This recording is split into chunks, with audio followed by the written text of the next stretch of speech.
They killed that black boy, and they let that dude get off and his son get off because they want a race war. But what's interesting about white people and like elite white people that want this race war so bad, basically just like the Palantir Nazis in government, and then like the Trump idiots, they want black people to throw the first punch so they can justify why they want to mutilate, murder, rape, destroy, beat down, demonize, dehumanize us. Because but they don't want to accept the fact that that's how they feel without us doing anything. Like that's just how they feel in relation to our existence. But they keep on doing this reactive abuse shit, the racism, all of this, baiting us because they want us to do the thing on the front end that justifies why they feel this way or why they're justified in acting this way. They're so fucking weird, bro. Like when you study white people and like white culture, study narcissism like hand in hand. It's one of the greatest examples of narcissism on that has expanded from a cult group to a complete globalized like social conscious. It's fucking weird as fuck, bro. I vote for a name change. We should stop calling it white supremacy and start calling it white narcissism. And I'm going to tell you why. I was reading a book called Fear of Black Consciousness by Lewis Gordon. And something clicked so hard, y'all, I had to put the book down. Because I just needed a minute to process. Because a lot of what we describe as supremacy doesn't actually look like confidence or dominance. It looks like insecurity. It looks like fragility. It looks like people losing their minds the second they're not centered. And that's not supremacy, that is narcissism. Yeah. So let me explain what I mean. Malignant narcissism is basically when entitlement, lack of empathy, and obsession with control mixed with aggression is not just, I think I'm great. It's, I deserve to be centered, obeyed, deferred to. And if I'm not, somebody has to pay. So now let's look at the real world, right? Why does somebody lose it when a Black person talks about racism? Why does teaching accurate history feel like a personal attack? Why does someone crash a conversation about police violence and make it about their feelings? Why does equality feel like oppression? That's not the behavior of someone who's secure in power. That's the behavior of someone whose identity only works if everyone else stays small. Lewis Gordon talks about how whiteness gets treated as the default for being human. So when Black people speak from our own experiences, it feels like a disruption, like we're making it about race, even though race was already baked in. Everything is about race, everything. And that's where the narcissism shows up. Because narcissistic systems don't just want dominance, they want validation. They want to be admired, obeyed, and never questioned. Look at the examples. A Black athlete kneels quietly, and it's a national meltdown. Black students ask for inclusion, and it's, why are they dividing us? I say that ICE is actually modernized slave patrols. And I get white people in my comments who admittedly do not have Jewish ancestry saying, no, ICE is a Gestapo. Shut the f. That's not supremacy acting calm and assured. That's narcissism reacting to a loss of control. Malignant narcissism can't handle criticism. It can't handle boundaries. And it definitely can't handle being told you're not the center of this story. That's why the reaction is always rage, denial, or rewriting reality. And Lewis Gordon points out something really important. When people insist that their behavior is just human nature, what they're really doing is universalizing themselves. Everyone is like me. Everyone thinks like me. So if you don't, you're the problem. That is textbook narcissism. And once you see it in that way, it just makes so much more sense, right? Why equality feels like theft. Why accountability feels like persecution. Why diversity feels like erasure. Why Black consciousness is treated like danger instead of awareness. This system doesn't freak out because it's losing power. It freaks out because it's losing attention. So yeah, I'm voting to change the language because white supremacy sounds like strength. And what we're dealing with is actually a system that can't survive without admiration, dominance, and silence from everyone else. That's not supremacy, y'all. That is white narcissism. And once you name it that way, the behavior stops being confusing. It becomes predictable. Today, I want to talk about something that I believe that we've been calling the thing a wrong thing for a very long time. For decades, we've used the phrase white supremacy. But I want to challenge that language because supremacy suggests someone is actually superior. And when you really look at the behavior throughout history, that is not what we are seeing. What we're seeing looks more like narcissism. And narcissism isn't just a personality flaw. It's a recognized mental disorder characterized by an inflated sense of self-importance, a constant need for dominance, and a lack of empathy for others. Sound familiar? Because when you look at America, a lot of things start to make sense. The need to dominate other races, the rewriting of history, the refusal to acknowledge harm, the belief that one group's comfort matters more than another group's humanity. That is not superiority. That's narcissism. And narcissism always needs a target. Historically, that target has been Black people. Our labor was exploited, our land was taken, our communities were destroyed, our history was erased. And every time we demanded equality, the response looked exactly like what you see in narcissistic behavior. Denial, gaslighting, deflection, blame shifting. Because narcissism cannot tolerate accountability. The real issue was never Black inferiority. The real issue was white fragility. It was a deep insecurity, a fear that equality would expose the real truth. That the people claiming superiority were just mediocre, not great. And systems built on that kind of insecurity always have to prove themselves through domination, through control, through rewriting the rules whenever equality threatens their position. Like, there is genuinely no value in the color of your skin. In your melanin, there is value that can be appreciated by your environment, by society, by the world, by all of that stuff, especially by science. But this color of your skin, like, oh, we don't have any pigment in our skin, so we're better than you. Like, you know, that there's a better chance that your ancestry actually comes out of caves, like underground caves, and you accidentally came to the surface, and then now you're trying to like colonize the surface land. Because the only way that you could be down there and transparent, like your skin is transparent, just like the fish in the ocean who have transparent skin, is because they don't get any sunlight. Who burns in the sun? All right. But yeah, this is, I'm telling you, Black people, rest in peace to the child, bro. And rest in peace to all of us, because I'm telling you right now, until we sit here and call every one of these things out and we don't let up off the gas, until we do that, bro, they're sacrificing us, bro. Because they want this race war so bad. And they don't only want a race war. The little MAGA Nazis and ICE rapists, they want a race war. So they can justify why they have 50 guns sitting in their bunkers, or 50 guns sitting inside like a closet in their house. They want to take this out on American citizens, bro. This is insane. And they're also jealous that their grandparents and their great-grandparents got to enjoy the benefits of Jim Crow or slavery, and they're the unfortunate class that doesn't get to. And not only that, but they have to compete with a bunch of other marginalized people who were just given human rights, and people who are super ambitious and super driven to never be marginalized or dehumanized again. And these lazy ass people have to compete with that. You think they're gonna do it? Fuck no, bro. The best thing we could do, it's not like, it's almost like just like a vampire. Shine the light on the vampire, but don't engage with it. Shine the light on it, and that's all you do. And just let it burn in the fucking light, bro. But let these people show you so much of what they say about marginalized people, about women, especially about Black men, about disabled people, about gay people. All the negative shit you hear, most of, not all, but most of the negative shit you hear is a projection. I had a t-shirt I was going to put on my Cosmic Nomad site. I'll probably just make it for myself, though. It says, unwarranted accusations equal guilty projections. And that's right, like 9 times out of 10, 100,000% of the time. It's very interesting how it is. But Black people, we're going to need the craziest mental fortitude, the craziest mental strength anybody has ever had, ever. Especially as it pertains to the next coming years. Because we could definitely be going into Jim Crow America.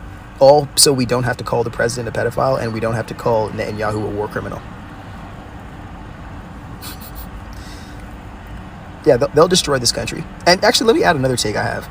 I think that Donald Trump isn't even the president. I think Jared Kushner married Trump's daughter, so he could basically, because Jared Kushner doesn't have a soul.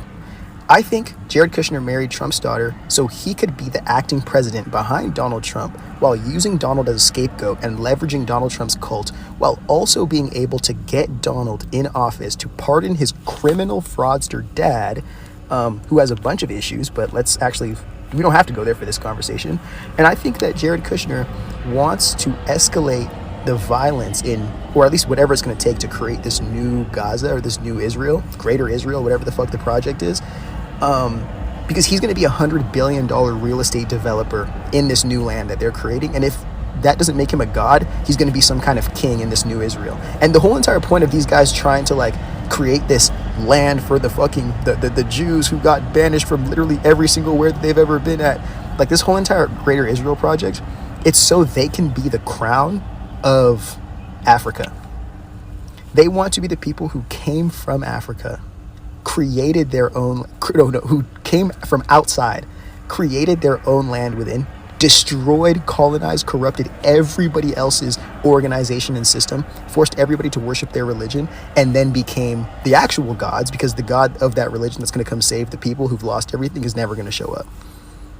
And then Israel gets to take all of this technology, all of the money they've made out of the American economy, and they're stealing from government contracts right now, mind you, they get to also pardon everybody in the Trump administration who's covering up the whole entire file situation and all the other war crimes they're doing and the destruction of our economy. So all of them will go there, and they won't get extradited back to the U.S. Israel gets to use the United States military while destroying our economy, while enslaving everybody in this population to this dying country as long as they need it. And then they're going to turn the remaining, if there are any, Palestinians into slaves. And this is going to be like a new version of Dubai for like European Jews. That's the end goal, guys. Jesus is not coming back. That's the end. I promise you that is the end goal of all this shit. I just want to remind you, in a perfect world or a near perfect world, the biggest gripe that a propagandist network, a racist propagandist network like Fox News has against the president of the United States, who happens to be a black man, the first one at that, the biggest gripe they have with the president is the color of his suit.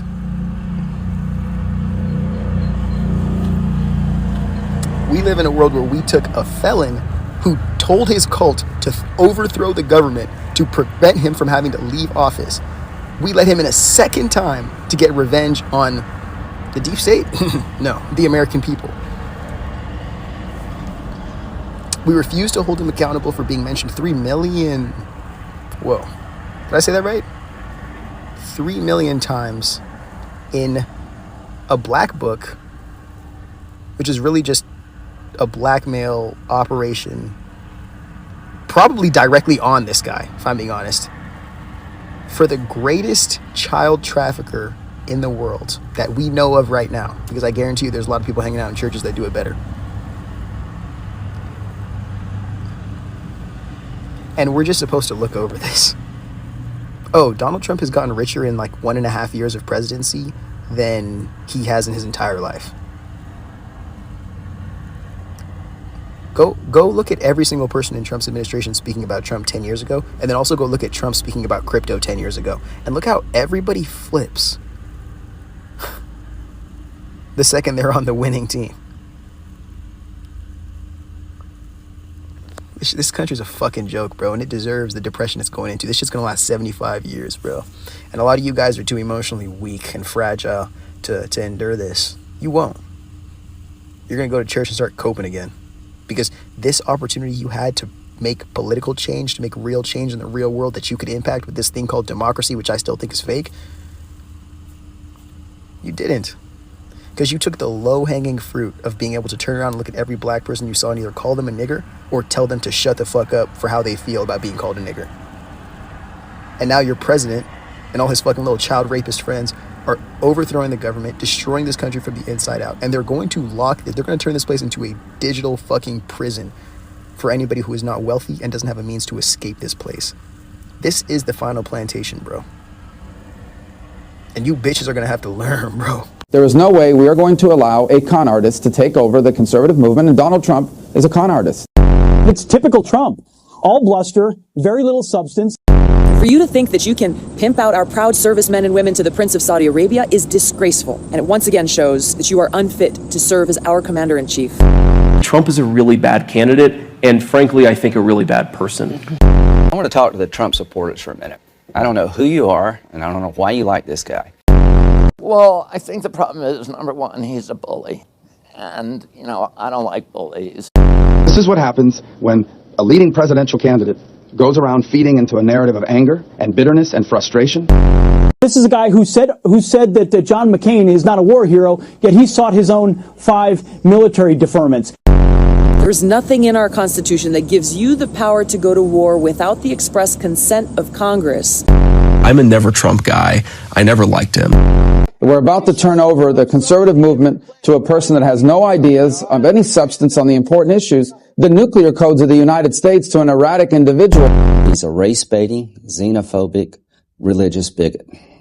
The military is not even going to follow his orders. The military is not going to follow illegal orders. And so the Trump campaign was forced to change their position and say, we're going to try to change the law so that the military can operate within the law. That's a tall order also. I think he's a kook. I think he's crazy. I think he's unfit for office. We may not have that many outright Nazis in America, but we have plenty of cowards and bootlickers. And once those fleshy dominoes start tumbling into the Trump camp, the game is up. Here's the problem with Trump. He says, go ahead and kill the families. Go ahead and torture. Go ahead and go further than waterboarding. What happens when people follow those orders or don't follow them? It's not clear that Donald Trump will have their back. Donald Trump is oftentimes about Donald Trump. At the end of the day, do you believe Donald Trump, who always tells the truth? Just kidding. Or do you believe that woman on that tape? He doesn't represent my party. He doesn't represent the values that the men and women who wear the uniform are fighting for. This is a man who in rallies has told his supporters to basically beat up the people who are in the crowd and he'll pay their legal fees. There is definitely an element of Donald Trump's support that has its basis in racism or xenophobia. Who would want a top-tier presidential candidate getting all of their military advice from watching Meet the Press? Fellow service members and I, we are not your prostitutes. You are not our pimp.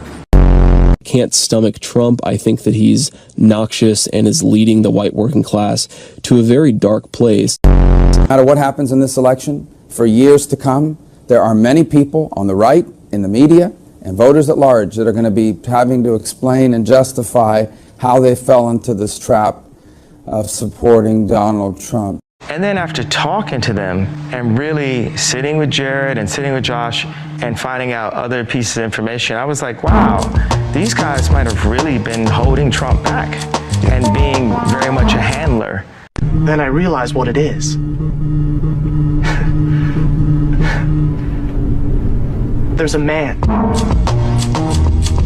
in back of this place. He's the one who's doing it. I can see him through the wall.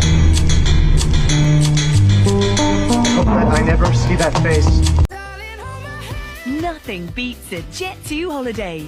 And right now, you can save £50 per person. That's £200 off for a family of 4. We've got millions of free child place holidays available.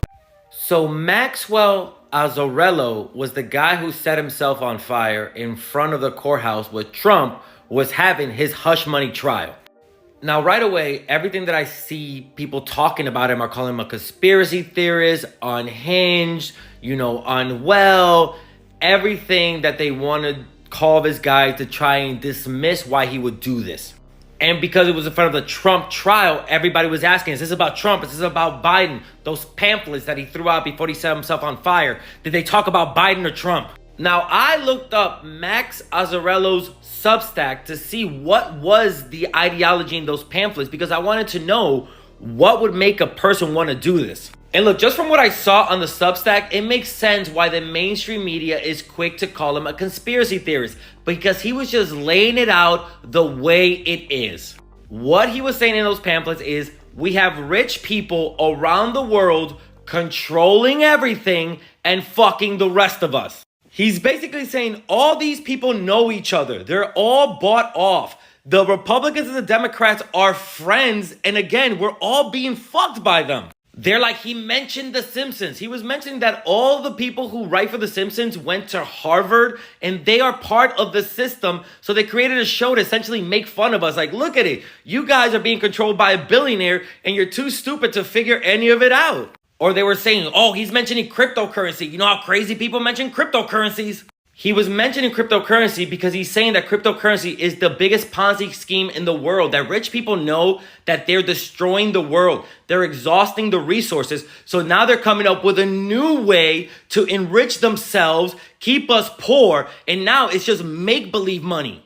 I mean, I know money isn't real. It's like fiat, not since the gold standard or whatever. Money's not real. That's essentially what I learned in my 2 years of college. Okay, money's not real.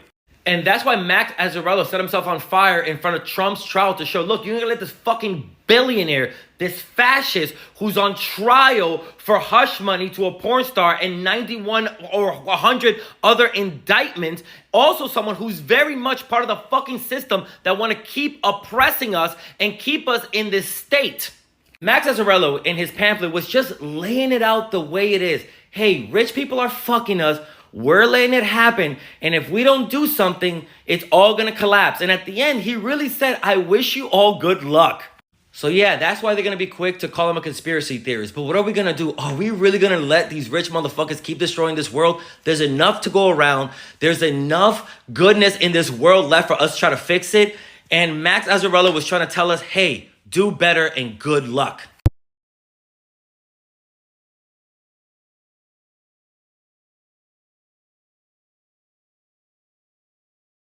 Hey, want to learn the biggest secret in the world? In March 2023, sketchy billionaire Peter Thiel started a bank run. I did 1,500 hours of research, and I learned all their rotten secrets. The big one is the cryptocurrency. It's history's first planetary, multi-trillion-dollar Ponzi scheme.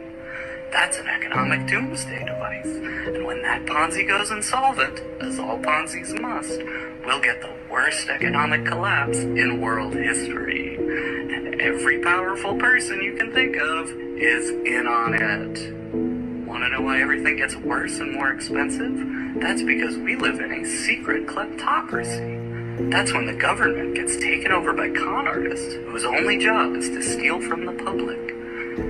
And I hope you know this is wonderful news, because now that the public knows about the secret kleptocracy, they get to abolish their criminal government. Follow From a crypto ball before the inauguration featuring Snoop Dogg to a new crypto task force just launched today by the SEC, supporters of the digital currency are hoping the president's promised golden age extends to them. The reign of terror against crypto is over.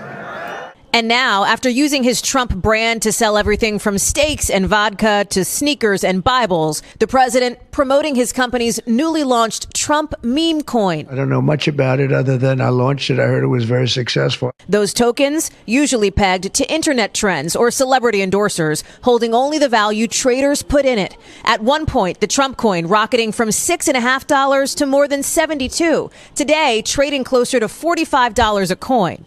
A similar coin, named for Melania, launched just yesterday. There was this promise that Trump would usher in a time of at least thoughtful debate. What the concern now is that launching a meme coin is one of those corners of crypto that is taken less seriously. And ethics experts concerned about conflicts of interest and the Trump family enriching themselves off these coins. He has the power now not only to be making money, but he's actually going to be in position to be making determinations around that entire sector. I'm laying out my plan to ensure that the United States will be the crypto capital of the planet and the Bitcoin superpower of the world. For the president, an evolution from just 3 years ago. Bitcoin, it just seems like a scam. President Trump pointing to the influence of his son, Barron. Barron knows so much about this. Right. Eric, and Barron's a young guy, but he knows it. The support so far for crypto now sending its most widely known currency, Bitcoin, to near record highs. Lester? Okay, Hallie, thanks.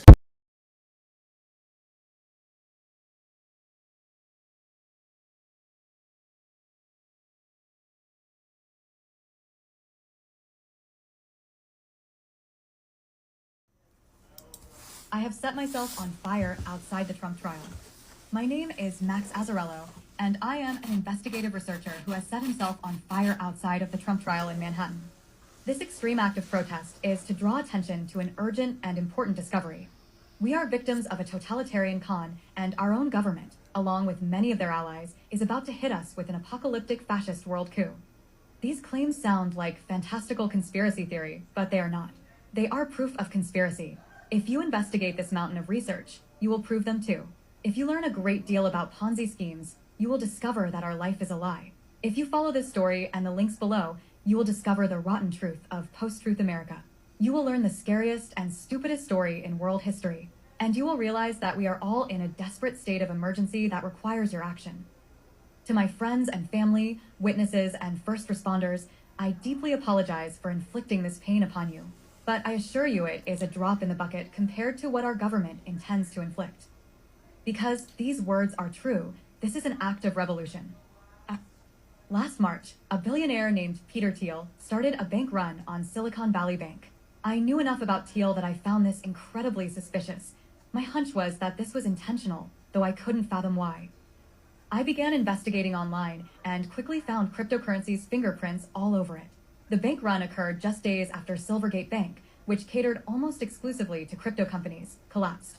Meanwhile, several crypto cheerleaders were all over financial media warning of a regional banking crisis, and nobody in media was addressing the clear crypto connections.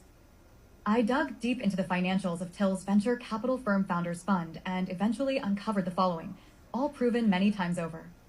Cryptocurrency is our first planetary multi-trillion-dollar Ponzi scheme. It was expressly created for this purpose by a laundry list of rich and powerful people out of Stanford/Silicon Valley and Harvard/Facebook. The March 2023 bank failures were all intentional. The banks were used to move out stolen Ponzi money. This signals that they're no longer dumping cash in to keep the cryptocurrency Ponzi afloat, and that it will soon go insolvent, as all Ponzis must. When the Ponzi scheme goes insolvent, it will take down half the stock market with it. The perpetrators used their major companies to pipe into the blockchain so they could funnel money out from the crypto exchanges. This includes Google, Tesla, Apple, PayPal, Facebook, Disney, Walmart, Target, InBev, Zoom, and countless others. It is a Ponzi scheme so large that it created global inflation, which is why the price of Bitcoin has been a remarkable leading indicator for inflation rates. Victims who bought crypto don't realize their money has already been stolen, so the money gets double counted by the victims and the criminals who stole it. As it turns out, our elites are awash in Ponzi schemes. Stanford StarTech's Com Investment Fund and Jeffrey Epstein's Program for Evolutionary Dynamics he ran at Harvard are both fake science Ponzi factories that these schools have invested billions in. They are filled with fraudulent companies that use smoke and mirrors to promise miraculous new technology, but always collapse while the perpetrators only get richer. Funneling trillions of dollars in stolen cash through the stock market created the largest stock market anomaly in history. The stock chart signature of a Ponzi scheme is a massive increase, while they stack up cash, and then a massive fall as they funnel out the stolen cash. This chart shape appeared in all the companies listed above. In order to explain the massive anomaly, our criminal government unleashed COVID on the world and told us these were the stay-at-home stocks. Ponzi schemes are vicious beasts, and cryptocurrency is history's largest Ponzi by orders of magnitude. It could best be described as an economic doomsday device, intentionally made to shatter the world economy. The US government is fully involved in this totalitarian con. To illustrate its bipartisan support, I'll note that nearly every participant of the Clinton Global Initiative has ties to cryptocurrency, while two of the biggest tech VCs who participated are Trump associates Josh Kushner and Anthony Scaramucci. To better understand our form of government, I will point you to one of the most astonishing pieces of standalone evidence I've found. Arkansas Governor Bill Clinton's 1988 DNC speech, where he nominated Mike Dukakis for president against George H.W. Bush. The speech is a vile, mean-spirited roast of Dukakis that makes no sense whatsoever. For Clinton to ruthlessly attack a member of his own party should have been political suicide, and he repeatedly mocks Dukakis' noble and earnest qualities. Notably, actor Rob Lowe, who was supporting Dukakis, was victim of a teen sex blackmail operation at the DNC that year. Since we know Clinton is a close associate with teen sex blackmail artist Jeffrey Epstein, we can suddenly make perfect sense of the nonsensical speech by applying this lens. Bill Clinton is a cocky mob boss who blackmailed Mike Dukakis because Dukakis thought his job was to help the public. He teases out the future public revelation that Kitty Dukakis drank rubbing alcohol and offers a strange anecdote about the crack epidemic that reveals he is an exceedingly proud drug runner. What does this revelation tell us? That our government is conning us completely. That Bill Clinton was secretly on former CIA Director George H.W. Bush's side, and that the Democrat versus Republican division has been entirely manufactured ever since. Clinton is with Bush, Gore is with Bush, Trump is with Hillary, and so on. When they present themselves in public, They are acting as characters that are against one another, practicing kayfabe as wrestlers do. As it turns out, we have a secret kleptocracy. Both parties are run by financial criminals whose only goals are to divide, deceive, and bleed us dry. They divide the public against itself and blame the other party while everything gets worse and more expensive and handful of people take all the money. Since it is fully parasitic, a secret kleptocracy is an incredibly unstable form of government. Left to its own devices, it can only lead to fascism or failed state. One of the key findings of this research is that Harvard University is one of the largest organized crime fronts in history, which is how they churn out billionaires. It's a major hub of this sprawling criminal network. As it turns out, dozens of the writers of The Simpsons went to Harvard. So I asked myself the question, if The Simpsons served the interests of organized crime, how would it do so?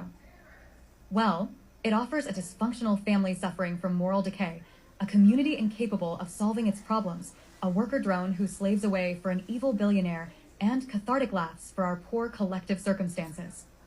There are some notable specifics as it relates to this research, too, in Marge versus the monorail. The townsfolk are too oafish and divided to invest in the town's needs, fix Main Street, and fall for the charms of a dazzling showman with a bogus monorail Ponzi scheme. When we know that the show is closely linked to an organization that invests billions of dollars in Ponzi factories, this becomes quite damning. In Lisa the Iconoclast, Lisa discovers that town founder Jebediah Springfield was a secret criminal con artist, and that the townsfolk's lives are a lie. Realizing this is an important discovery, she desperately tries to get the townsfolk to listen to her. But they meet her with hostility, apathy, disbelief, and partisanship, and she fails to get through to them. Ultimately, she realizes the town is so far gone that perhaps it's better for them to be lied to by con artists, and she keeps the secret to herself. And here I've been, like Lisa Simpson, desperately trying to get friends, family, and the public to believe the proof of a totalitarian con I'm trying to show them, and they've turned away with hostility, apathy, disbelief, and partisanship. And so, we realize the criminal truth of The Simpsons. Our elites are telling us that our eroding collective circumstances are our own fault, and we can't do anything about it, while they steal the American dream from us. It is, for lack of a more elegant word, brainwashing. Lastly, we string these major discoveries together. Cryptocurrency is an economic doomsday device. Our government is a secret kleptocracy. The Simpsons exists to brainwash us. From there, the only research we need is critical thinking, and we're able to piece together the true story of our circumstances. Consider America since 1988. Institutions like healthcare and universities have become parasitic in their skyrocketing prices. News media tells us to be angry and tribalized. Daytime television warns us of moral decay. Local news tell us to fear our neighbors. The Simpsons tells us we're too oafish and divided to save the American dream. Seinfeld tells us to celebrate the assholes and be irritated by all the normal people around us. Reality TV tells us that real life is filled with hedonism and strife. Social media, owned by crypto criminals like Mark Zuckerberg and Elon Musk, is flooded with nonsense conspiracy theories and memes reminding us that we are hopeless, helpless, anxious, depressed, ironic, scared, apathetic, escapist, lonely, misguided, and jaded, telling us we can't do anything but have a laugh at our circumstances. Liberals mock the hypocrisy of conservatives. Conservatives mock the hypocrisy of liberals, and our collective circumstances erode. The left shouts, "All cops are bastards," which ensures they'll be hated by the police and the public, and flies in the face of leftist theory. The public's distrust of the government is at an all-time high, but so is the belief that we are helpless to do anything about it.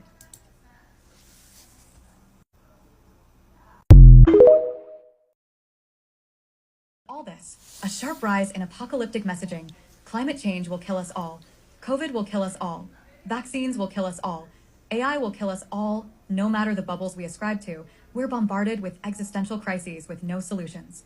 We've seen a surge in apocalyptic film, literature, and video games that tell us there is no way out of our poor circumstances but total societal breakdown. Zombies tell us that the public is our enemy. If you go to your nearest convenience store, you can buy a can of water called Liquid Death. This is our rotten farce. For our entire lives, we have been flooded with media designed to slowly steer us into a world where the American dream was dead, where the public was fully divided against itself, where everybody believed we were powerless to do anything about our worsening circumstances. It is also they can organize an unprecedented, apocalyptic rug pull on the entire populace as they pivot to fascism, which is perhaps best understood as kleptocracy at the barrel of a gun. When we piece it all together, we understand the truth. We are in a totalitarian doomsday cult. Why on earth would our elites do this? There are many reasons, but the simplest is because capitalism is unsustainable and they knew it. Climate change and resource extraction would catch up eventually. So, they never intended to sustain it. They knew all along that they would gobble up all the wealth they could and then yank the rug out from under us so they could pivot to a hellish fascist dystopia. Things escalated wildly in 1988 when former CIA Director George H.W. Bush got the White House, but this plan had been in action long prior. Why is Stanley Kubrick's comedy about mutually assured destruction called Dr. Strangelove? Or How I Learned to Stop Worrying and Love the Bomb? Because he was a cocky secret fascist who was getting us to stop worrying and love the bomb. Why did he make A Clockwork Orange? So we'd rejoice at ultraviolence designed to desensitize us to the horrors of the world.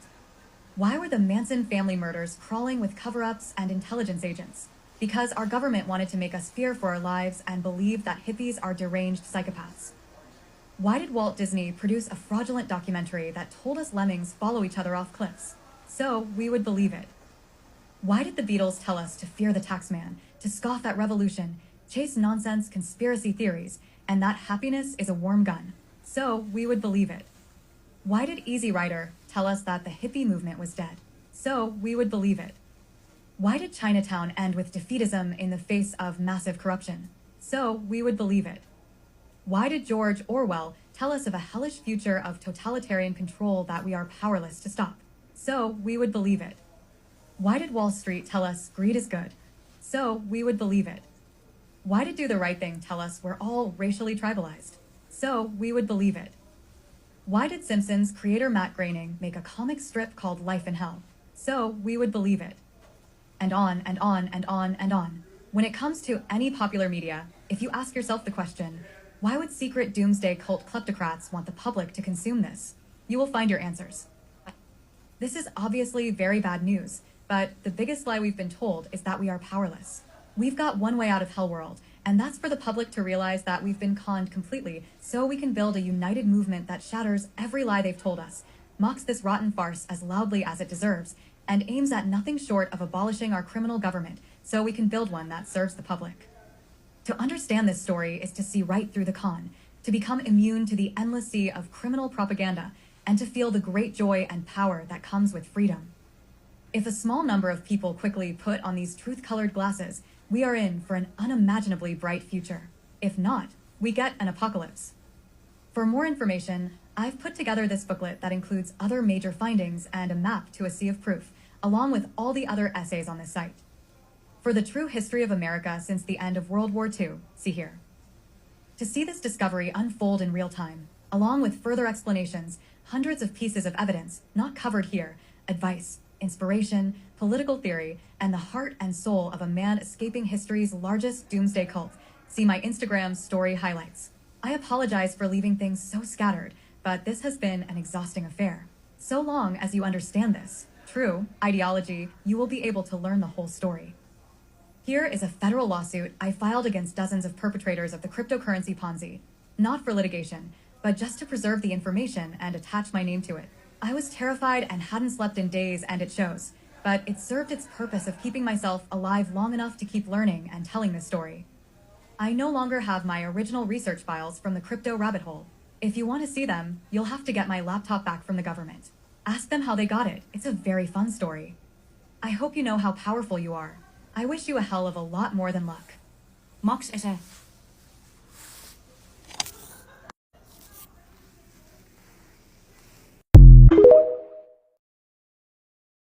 printable booklet. More information and links to key evidence. Cryptocurrency is a Ponzi scheme. When first researching the SVB collapse, we found several clues that pointed to cryptocurrency, which is what drew the researchers into the rabbit hole. Silvergate Bank, which was used almost exclusively by the crypto industry, collapsed days prior to SVB. The word cryptocurrency shows up 42 times on the 2023 financial crisis Wikipedia page, which suggested that it may have something to do with crypto. Peter Thiel, whose venture capital firm Founders Fund started the bank run, is a longtime crypto promoter. He gave the keynote speech at the 2022 Bitcoin conference, for instance. While people in the media were blaming regional banking for the financial crisis, we found that several of the most alarmist voices had previously promoted cryptocurrency. Former Federal Reserve Governor Kevin Warsh wrote an article called "The U.S. Needs Economic Regime Change" in the wake of the SVB collapse, and had promoted Bitcoin here, for example. From there, we combed through all of Founders Fund's investments to get a sense of what they were doing with cryptocurrency. A huge break was discovering partner Napoleon Ta's role as the company's crypto expert, then following his actions and his family trust, CN2T Capital LLC. In brief, cryptocurrency was planned and created intentionally as a global, decentralized Ponzi scheme out of Stanford University, where Thiel attended. Through crypto company Polychain and its ecosystem funds, several associates of Founders Fund invested in blockchain tech for the express purpose of using zero-knowledge proofs to allow blockchain transactions to be hidden, using Layer 2 technology to move assets from public to private blockchains and vice versa, building a high-frequency trading network via Napoleon Ta's Tagomi systems.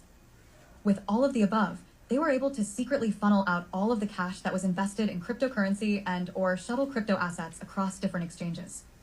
Important documents include Summer Highlands Ltd SEC registration, a very shady registration for an offshore company using tax loopholes to create an offshore exchange of unregulated securities. This appears to be an early dual cryptocurrency exchange in the British Virgin Islands and China. Greenhouse versus Polychain, a very informative lawsuit. Polychain's management effectively stole Softs, a crypto derivative asset, from its partners on behalf of mysterious and powerful associates. At nearly the exact same time, Orchid Labs, which Polychain and other related Silicon Valley VCs backed, reported a SAFD offering with the SEC. This suggests possible theft to hide provenance. Clinkle, a bizarre failed startup the Thiel invested in.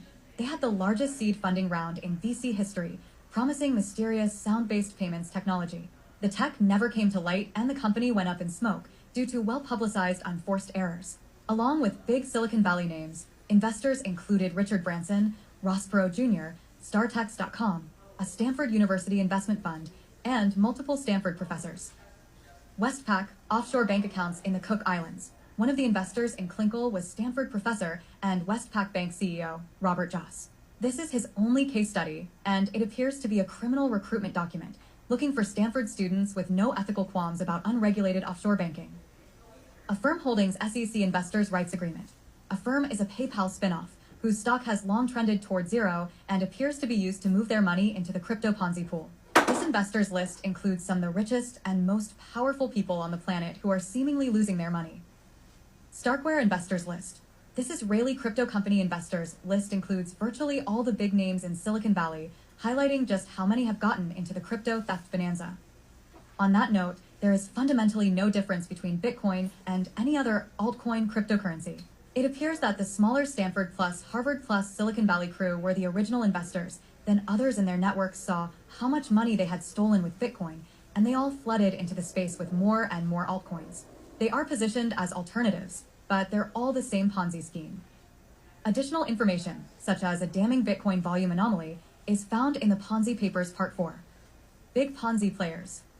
Notably, a super deluxe trillion-dollar Ponzi industry doesn't arise out of nowhere. Cryptocurrency was built on top of networks of existing Ponzi scheme operators who had grown larger and larger. For more details on what Ponzi schemes entail, we recommend the Wikipedia page, which provides an excellent overview. Not covered in the booklet is what makes for good Ponzi schemes. Since the goal is to get victims to invest in something fake, they need to be investments that you can't see, or that you can fake evidence for.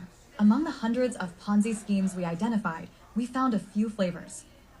Faraway Ponzi schemes, where the investor would never actually see where the investment is occurring. Examples include offshore drilling, which was a favorite of Till's early VC funds, mining for rare earth metals in remote locations, or seasteading, another Thiel favorite, where they sold libertarians on the idea that they would build man-made islands in international waters, away from evil government regulation.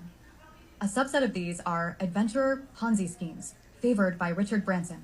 Virgin Galactic promised to take people to space, but the company failed. Virgin Oceanic promised to take people to the deep sea, but never did. While we're on Branson, huge shout out to Virgin Cola, whose obvious Ponzi capability helped crack the code. A Coca-Cola executive feared Virgin Cola and bribed convenience stores not to carry it, since reportedly, Virgin Cola couldn't compete with that subterfuge and went bankrupt. Afterwards, the Coca-Cola exec was rewarded with a position as Virgin Group's account manager.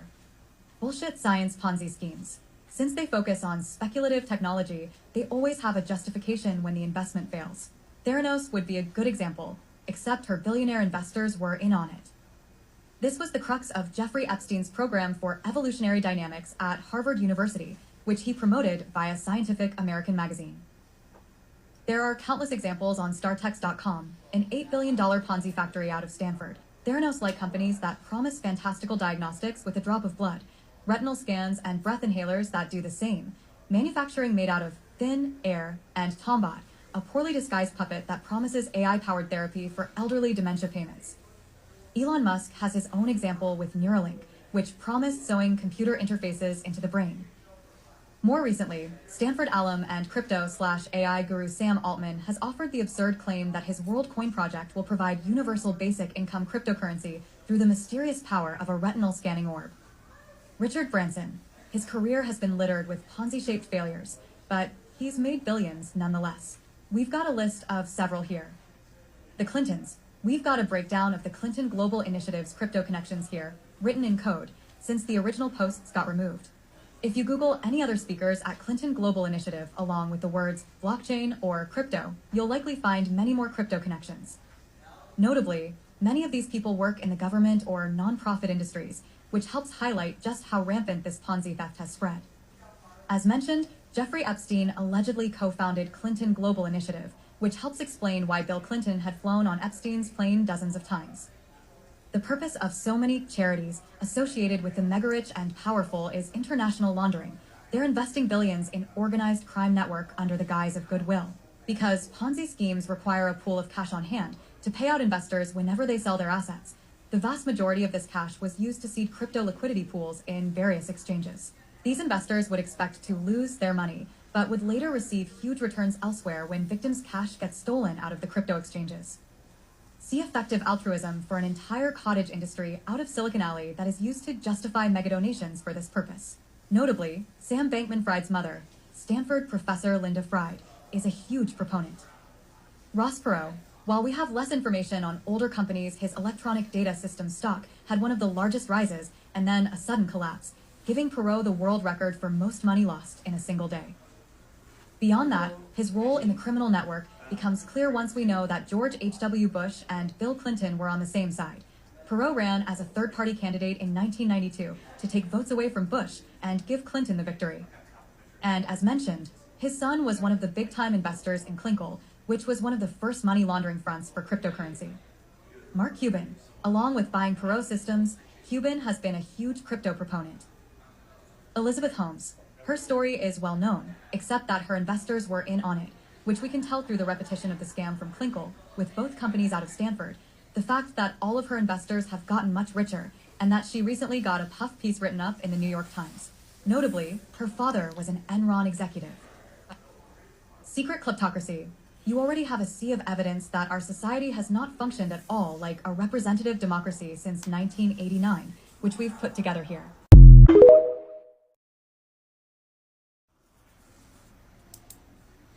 Here, the Rob Lowe sex tape is notable because it was filmed at the same event days before. Lowe was there in support of Dukakis, and includes a clip of Lowe meeting with Tom Hayden of the Chicago 7. From that, we know it's political blackmail.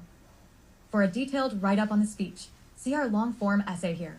In a nutshell, the evidence in the speech includes the early reference to Clinton getting excited that Dukakis is squeaky clean, the odd reference to Mike and Kitty Dukakis being different as black and white, but that soon we'll see that Kitty Dukakis is a wonderful role model for all of the country's children. The bizarre anecdote where he brags about boys from the Ozarks running a crack ring into Detroit. The fact that when taken as a whole, the speech makes no sense whatsoever unless it's a mob boss slyly admitting to blackmail. For more on Bush passing Clinton torch, we recommend Ghost Stories for the end of the World's Arkansas episodes. We also recommend the entire Octopus series for an excellent account of Danny Casolaro and the Inslaw affair. The Ponzi Papers / Dipshit Secrets research is the best validation of the theories of a criminal deep state that Casolaro called the octopus. KFB. Throughout this research, it became clear that many lies in the media were being sold as truths. Blaming the SVB collapse on regional banking, but secretly promoting crypto. Klinkle's failure had a very convenient justification of their failure where images were leaked of the CEO and Richard Branson setting money on fire, linked above. Richard Branson's Virgin Cola decline, mentioned above. All of the political debates, press conferences, and social media posts where these secret con artist allies attack one another. For instance, Elizabeth Warren has taken a progressive stance against Elon Musk, but her Harvard connections make clear that she is in their same crime crew. As mentioned, these lies are necessary for Ponzi schemes. Otherwise, the Ponzi nature would be obvious. Intuit, which invested in crypto via Affirm Holdings, has two notable bits of kayfabe. First, Stanford Law professor Joseph Bankman, father of Sam Bankman-Fried, and likely one of the architects of cryptocurrency, has taken a public stance against Intuit, promoting simpler tax returns. However, when we know that they both have connections to cryptocurrency, we recognize this as kayfabe intended to make them seem like enemies. Second, Intuit has been notably pro-trans, even as Budweiser and Target suffered fake, or at least infinitely less impactful than reported, anti-trans and anti-LGBTQ boycotts. It's highly likely that Intuit is doing this, just so they can justify the loss of billions that they stole out of Intuit via the crypto theft, with a fake anti-trans boycott. Another important propaganda technique is the theory of bullshit developed out of Princeton University. The liar cares about the truth and attempts to hide it. The bullshitter doesn't care if what they say is true or false. Notable bullshitters include Donald Trump, Elon Musk, and Peter Thiel. By mixing truth and lies with no concern for either, these criminals help create so-called post-truth America. They give everybody different slices of truth and lies to help divide us into our online social tribes. Once they get bullshitters bullshitting at one another, the public can no longer tell which way is up, and the actual truth, that they're all supervillain con artists, remains hidden. When shit hits the fan, we know there will be an economic collapse because trillions of dollars were already stolen out of our stock market, and it hasn't yet been revealed. And we know it will be soon, because the March 2023 bank failures signaled that they were no longer investing in the crypto Ponzi pool. It is now exclusively trending downward, and will go insolvent at some point before long. Therefore, they'll need one hell of a fireworks show to justify it. We know that the Titan sub will play a role because there is no video evidence it can go to deep sea, which all successful adventure tourism companies would have. Meanwhile, people in this crime network all offered up statements that it was legitimate, if not safe, including a Simpsons writer, a Navy officer, and a friend of Richard Branson. Meanwhile, it looks precisely like Branson's Virgin Oceanic Ponzi scheme, mentioned above. Meanwhile, there has been a spread of Titanic conspiracy theories over the past few years. Once we understood that all of the main characters in Pizzagate and QAnon were in the same group of financial criminals, it became clear that they did this to spread misinformation and have the public produce their own. It's why the media repeatedly promoted these theories, even as they cast doubt on them. The Titanic conspiracy theories appear to be setting up a bizarre geopolitical event at that location as part of some larger attack, so people will latch onto these bunk theories in search of explanations. Because so many Silicon Valley companies have been used to funnel out crypto money, as evidenced by chasing their fund and looking at their Ponzi-shaped stocks, we can expect several of these companies to collapse completely. Musk appears to have been running Twitter into the ground since the day he bought it. This would have the added benefit, for the criminals, of shutting down social media communication channels completely. Additional clues for a mass blackout include the Metcalf sniper attack, a highly professional 2013 attack on a power substation, and a flurry of news articles warning of a potential mass blackout from a power grid attack. Crime schools. New York University. Political revenge killings are covered here. Evidence of a cover-up in the deaths of 2 NYU students in Puerto Rico shortly after the SVB bank failure. They were killed by an unknown party when they reportedly got stuck in random crossfire, and a 3-second video clip was presented as strong evidence in media.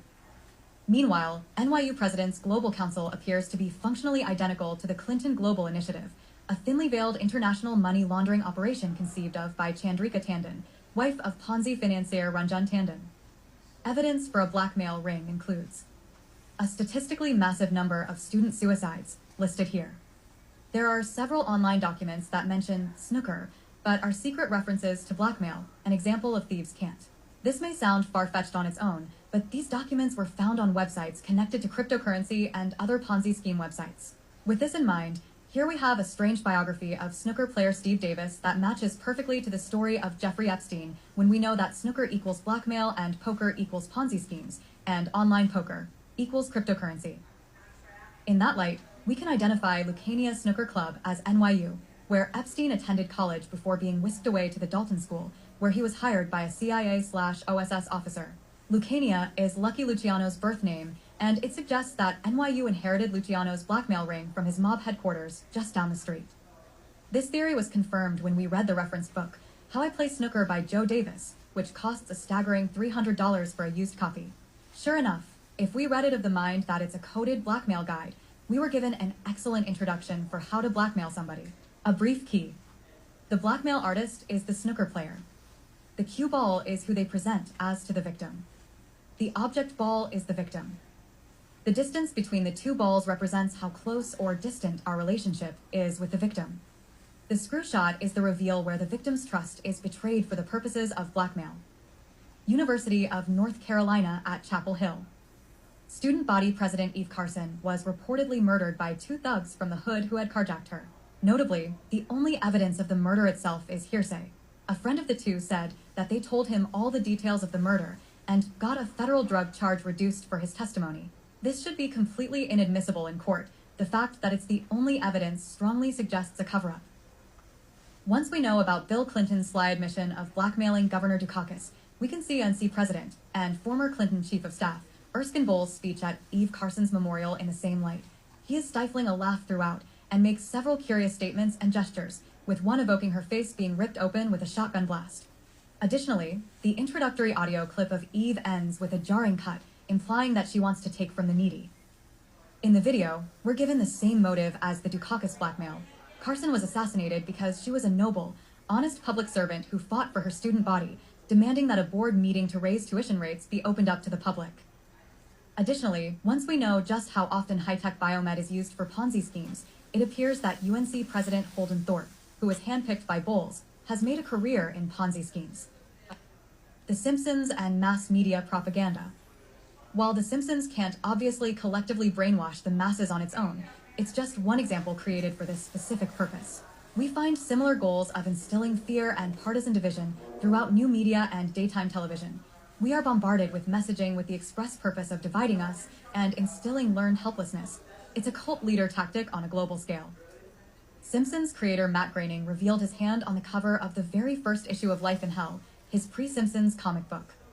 He said, "What you see is what you breath." He called it Life in Hell. He's telling us we're in hell world, so that we'll believe it. Another example is the Simpsons movie, which primed us all for COVID, an unexpected global event that we're all too dumb and divided to do anything about, while we must accept the unknowable power of our all-might government. Other criminal propaganda examples include Stanley Kubrick.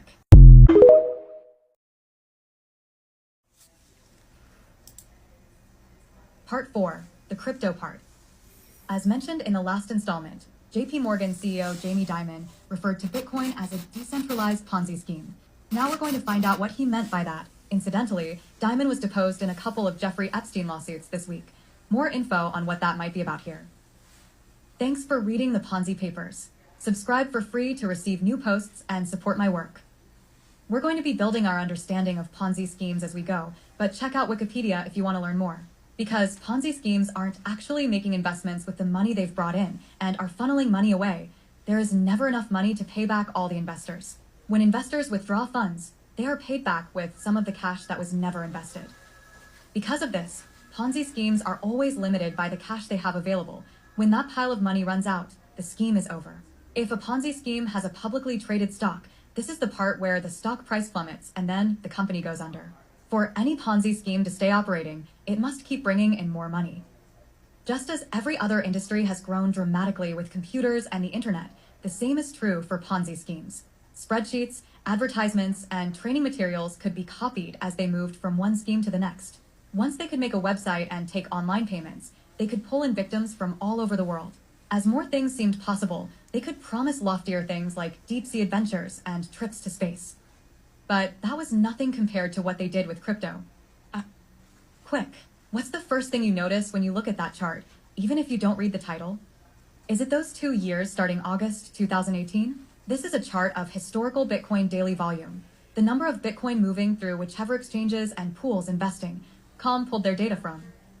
That is an absolute fire hose of volume. Here's how it compared to the average over the 2 years prior. That first day in August was 30 times higher. The average over the next 2 years was 10 times higher. That spike at the end was 165 times higher. Does this mean somebody started buying 30 times more Bitcoin than the entire network of exchanges typically bought or sold in a day? Probably not, no. If that wildly unlikely scenario did occur, you would certainly see it reflected in Bitcoin's price, which doesn't correlate. Whatever this movement was, it wasn't due to buying and selling on public exchanges. Okay, now let's see what the volume has done since. I've highlighted the first 2-year spike so you can see it.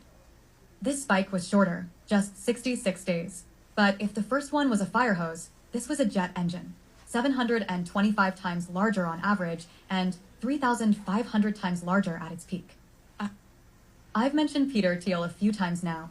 He invested in Klinkle and went to Stanford, and his firm reportedly started last month's run on Silicon Valley Bank.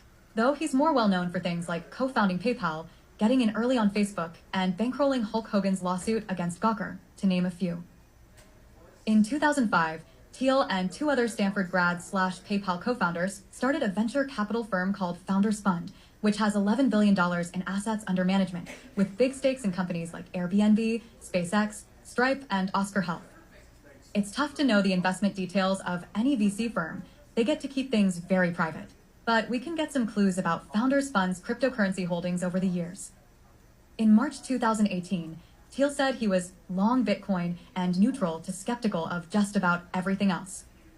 In 2022, TechCrunch interviewed 2 of the firm's partners. They note that Founders Fund first bought Bitcoin in 2014 when it was a fraction of the price. They note that about 2/3 of their current crypto holdings are in Bitcoin and the rest are in the crypto industry more broadly. They say the partner who leads their cryptocurrency investments is Napoleon Ta. Ta joined the firm in 2012, shortly after getting his MBA at Stanford. As Forbes notes in their 2018 Midas list, Napoleon has been instrumental in developing Founders Fund's cryptocurrency thesis, which led to the firm's investment in Bitcoin. A month later, Thiel was the keynote speaker at Bitcoin Miami, where he said the Bitcoin price would likely go up by a factor of 100 and would have a market cap equal to all global equities combined. Ponzi schemers often sound like this. By the way, you promise unbelievable returns because you really don't want people to withdraw their money. If we start digging into their crypto investments, we see the first significant move was in 2014 when they backed a unique pair of firms, Metastable and Polychain. This article from 2017 introduces both well. Metastable Capital is one of the oldest investment funds in crypto. They invest directly in digital currencies and aim to make at least decade-long bets. In the words of co-founder Josh Symes, there's between 5 and 10 of these major use cases that could be trillion-dollar blockchains. AngelList founder Naval Ravikant also co-founded Metastable. The minimum investment they accept is $1 million. They made over 500% return on their investment in their first 3 years. Polychain Capital was founded by Olaf Carlson-Wee. He was the first ever employee of crypto exchange Coinbase in 2013 and has graced the cover of Forbes. While Metastable invests in coins directly, Polychain specializes in investing in other blockchain companies. These 2 companies have many connections, but the clearest is in their investors. Along with investments from Founders Fund, both firms have 2 other major backers who will stick around this story.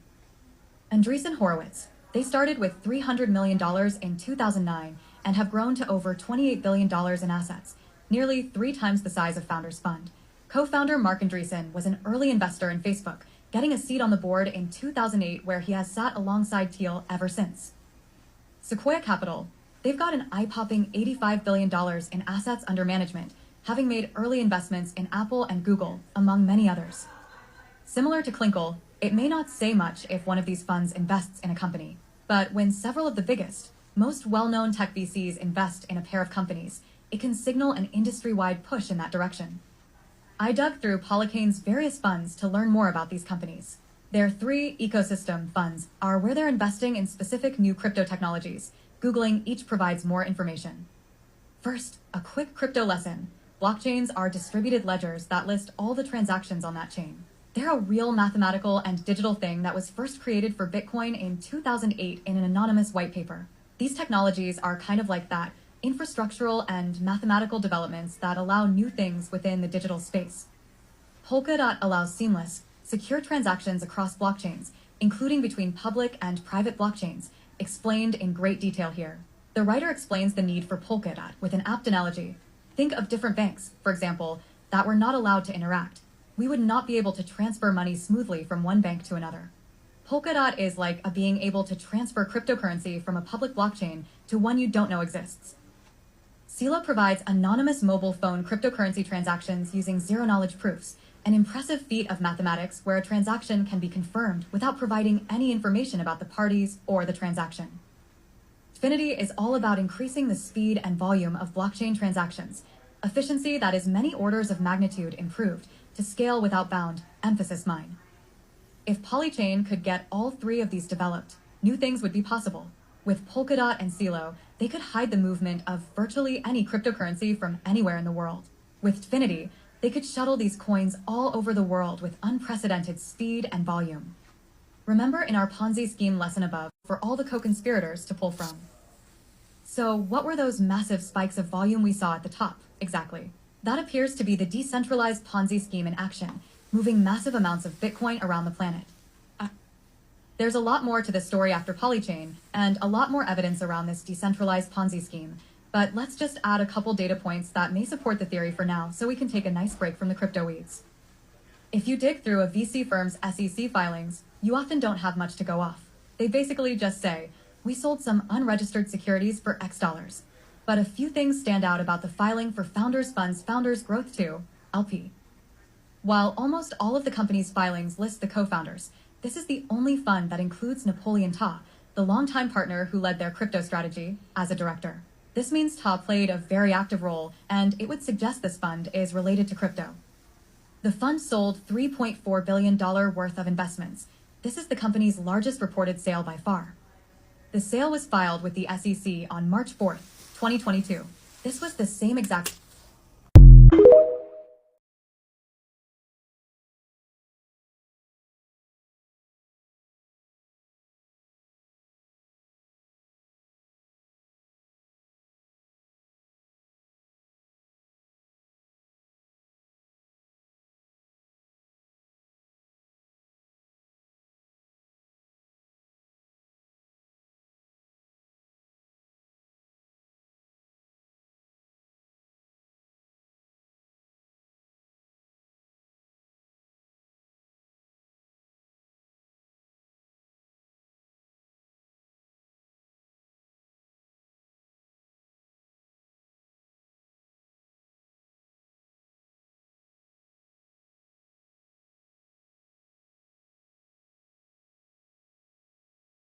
Start a fucking revolution. Start a fucking revolution. Start a fucking revolution. You've got nothing to lose.